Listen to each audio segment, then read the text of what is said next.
Salut et bienvenue dans ce nouveau numéro de Work Jungle. Je suis Marie-Simone Gondjek, consultante et enseignante dans le domaine des ressources humaines. Aujourd'hui, en 1528 mots, nous parlerons de santé mentale. Ce sujet qui semble parfois tabou, mais qui est d'autant plus capital pour les salariés que pour les employeurs. Si vous voulez en savoir davantage, restez avec moi jusqu'à la fin. Il faut vraiment être fragile psychologiquement pour faire la dépression à cause de son travail. En voilà une idée reçue sur le mal-être au travail dans le monde en général et en Afrique en particulier. En fait, le travail a connu de profondes transformations, lesquelles peuvent engendrer des effets néfastes pour la santé mentale. Par exemple, le rythme s'est intensifié, un grand nombre d'emplois se sont précarisés, l'automatisation et la dématérialisation se sont développés. Un cadre de travail médiocre caractérisé par la discrimination et les inégalités, une charge de travail excessive, une mauvaise maîtrise des modalités de travail et l'insécurité de l'emploi présentent des risques pour la santé mentale. Le risque de se trouver en souffrance au travail ou en burn-out concerne chacun d'entre nous. Il existe des moyens pour s'en prémunir et, si nécessaire, obtenir de l'aide.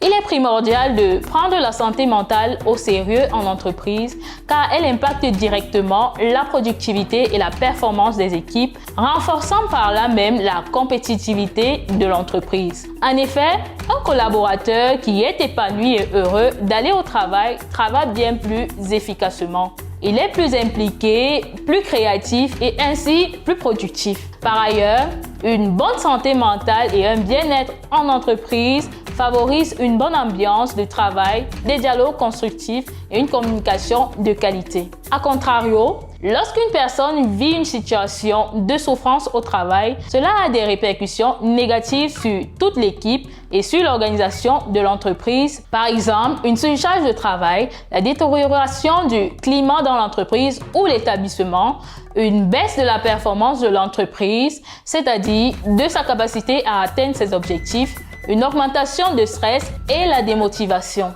C'est pourquoi le mal-être de l'un est le problème de toutes et de tous au sein de l'entreprise ou l'établissement. Dans sa recherche de solutions, l'employeur devra impliquer la personne en souffrance, mais aussi prendre en compte l'équipe de travail.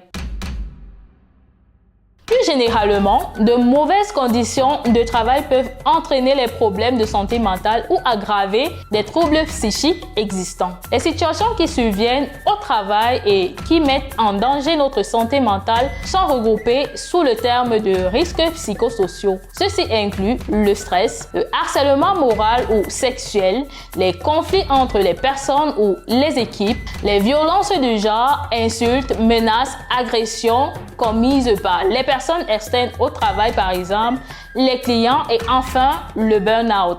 Les risques en termes de santé mentale au travail et de burn-out augmentent lorsqu'une entreprise ou bien un poste précis au sein de cette entreprise cumule certains facteurs. Ils sont pour la plupart en lien avec la nature même de l'emploi, les horaires de travail, le cadre professionnel ou encore l'absence des perspectives d'évolution de carrière.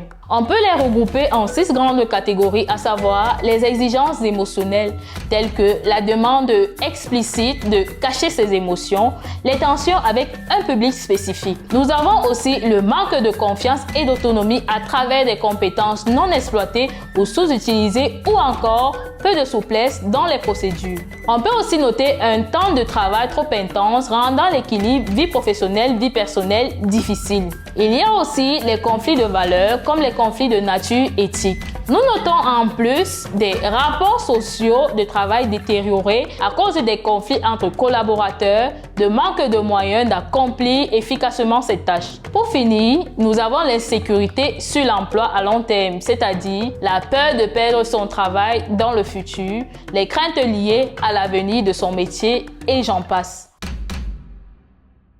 Il n'est pas facile de réaliser que nous nous trouvons dans une situation de souffrance au travail. Souvent, c'est une personne de notre entourage qui s'en aperçoit la première et nous alerte. Nous pouvons cependant prêter attention à certains signes et, en cas de doute, en parler à notre entourage ou à notre médecin traitant.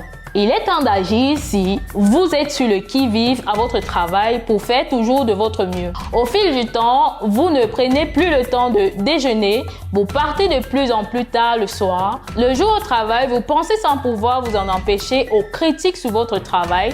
La nuit, vous faites des cauchemars sur le travail qui vous réveillent en sueur. Bientôt, vous n'arrivez plus à dormir. Les week-ends, vous êtes couché avec les maux de tête ou de ventre. La souffrance au travail se traduit par des manifestations plus ou moins fortes selon les personnes et les circonstances. Voici les principales recensées. Vous vous sentez plus nerveux, irritable, angoissé, agressif, triste.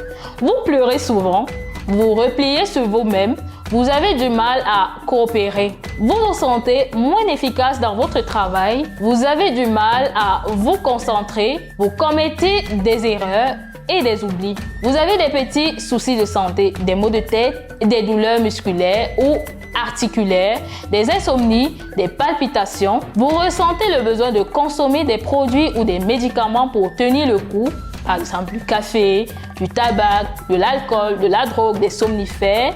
Votre comportement alimentaire change. Vous mangez plus, vous grignotez ou vous n'avez plus d'appétit.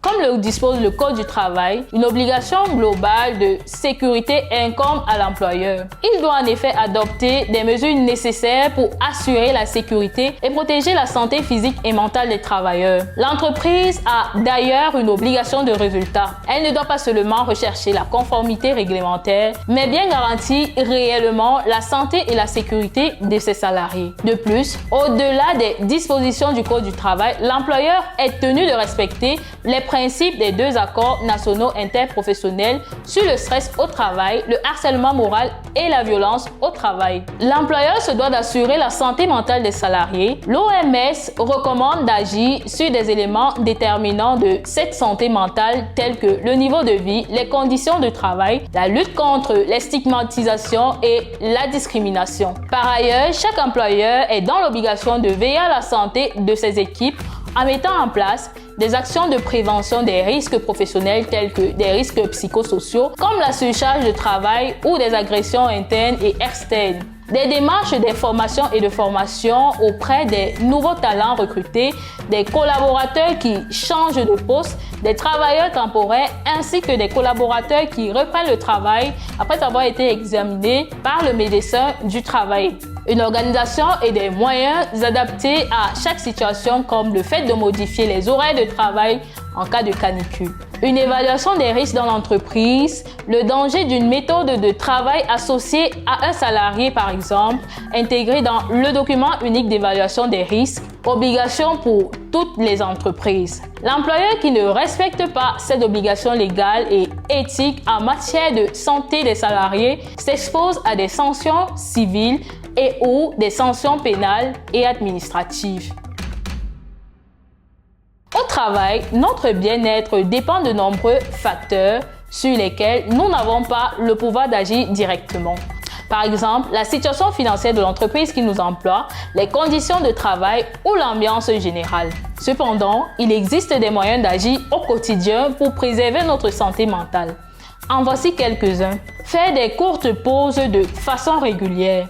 Une pause pour s'étirer, boire un thé, écouter de la musique, téléphoner ou envoyer un texto à un proche contribue à réduire le stress. On peut aussi aller livrer des documents en main propre à des collègues histoire de marcher. Éviter le stress inutile en apprenant à dire non, en classant les tâches et responsabilités en 2 catégories, urgentes et non urgentes, en reconnaissant nos limites et en acceptant que nous ne pouvons pas tout faire. Il est aussi important de décomposer les tâches qui nous semblent insurmontables en plusieurs petits objectifs successifs. De demander de l'aide et laisser les autres nous aider, de porter notre attention sur nos réussites dans notre travail, de s'entraîner afin de se sentir assez à l'aise pour dire « je ne sais pas » lorsque c'est le cas, de penser aux façons dont nous pouvons rendre service à nos collègues. Lorsque nous adoptons des comportements aidants, cela nous aide à moins ressentir le stress. Un petit conseil. Si jamais votre santé mentale en prend un coup et se détériore à cause du travail, au lieu de dire « ce n'est pas si grave, ça va passer », il est impératif d'envisager un arrêt de travail. Cet arrêt doit vous permettre de vous reposer, de prendre du recul et de réfléchir à la suite. C'est la fin de la vidéo. Je vous remercie de l'avoir suivi jusqu'à la fin et j'espère que son contenu vous a plu. Si c'est le cas, je vous prie de vous abonner si vous ne l'êtes pas encore, de mettre un like, de faire des partages histoire d'instruire d'autres personnes et bien sûr de nous encourager. N'oubliez surtout pas d'activer la cloche des notifications pour être parmi les premières personnes à voir la prochaine vidéo. Portez-vous bien et je vous dis à très bientôt.